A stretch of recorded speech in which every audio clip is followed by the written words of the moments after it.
Hey guys, welcome back to my next video. Guess that wasn't my last one. I got to show you how to, this is a continuation as you can see, how to find the volume of a solid, right, when the region is rotated around the y-axis now. Okay, clearly you can see this one's the y-axis. So let's take a look.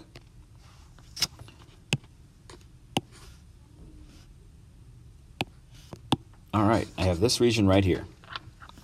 I want to rotate it on the y-axis, so that means if you could imagine this region flipped and rotated around, this 6 will end up here at -6. This 2 will end up here at -2.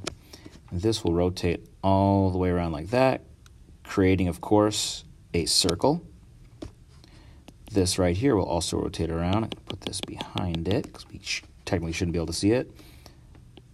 This curve will look just like that, sideways quadratic, and you can hopefully see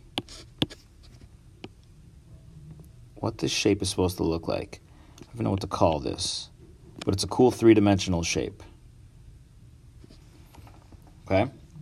So again, we're taking all these little circles. It makes a whole ton of circles. This one being the face, this one being the back, and then an infinite number of them getting smaller as you go down the middle. So let's set up our formula for area of a cylinder. Because remember, all these little circles are really cylinders that are of infinite thickness. The thickness, of course, since we're going up and down, this one, the cylinders were vertical. This one, the cylinders are horizontal, so each thickness is dy instead of dx. Okay, so let's set it up. Area of a circle, of course, pi r squared times the height of that cylinder. In this case, the thickness of the cylinder is dy. Okay, infinite change. Infinitely small change, sorry. Radius, of course, how do I find? Let's look at it.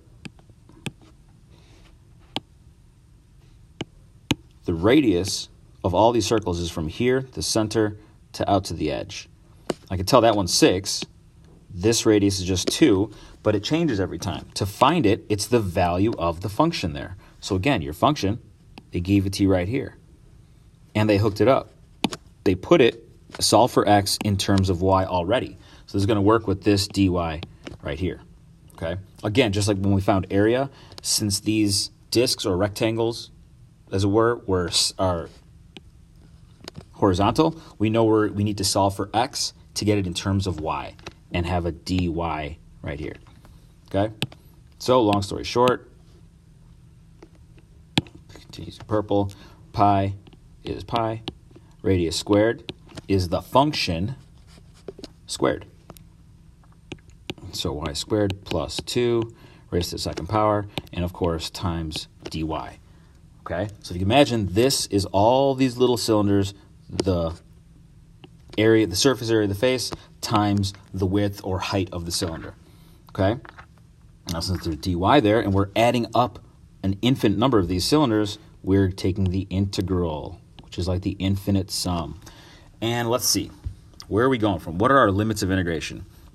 Remember that since these are horizontal, we don't want to go on the x-axis from like 0 to 6. That's not what we're looking for. We're looking for, it's a nice bright color so you can see. Looking for this way, from 0 to what looks like 2. So 0 to 2 are my limits of integration. Now I'm going to pull the pi out. Technically, again, this is the correct setup I would need to see on a summative. You can straight up plug that into a calculator and it will find the answer for you. Or you can do it by hand. You can pull the pi out. So again, since it's a constant, and now I could expand this. Y squared plus 2 raised to the second power. This whole thing can be expanded so I could do the antiderivative, or I can use u substitution to find the antiderivative. It's your choice. For now, I'm going to do neither. I'm just going to plug it into the calculator, get the answer. Again, this is just a different form of this. I've already plugged it in earlier, and I got 376 over 15 pi, which is the exact answer.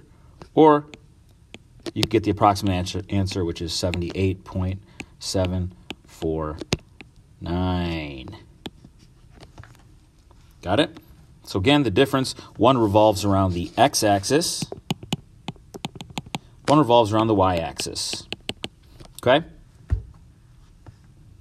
I was going to show you, again, just like I showed you last video, there is a formula for it. A shape rotated around the y-axis would be this formula right here. Notice it's the exact same thing. It's just the function is solve for x in terms of y squared instead of the other way around. Okay? These are both formulas you will need, but again, I would recommend you draw the discs and see how the areas of the cylinder, the volumes of the cylinder, will add up to the entire volume of the shape. Okay? Thank you for watching the video. Again, don't forget to press that like button. Thank you.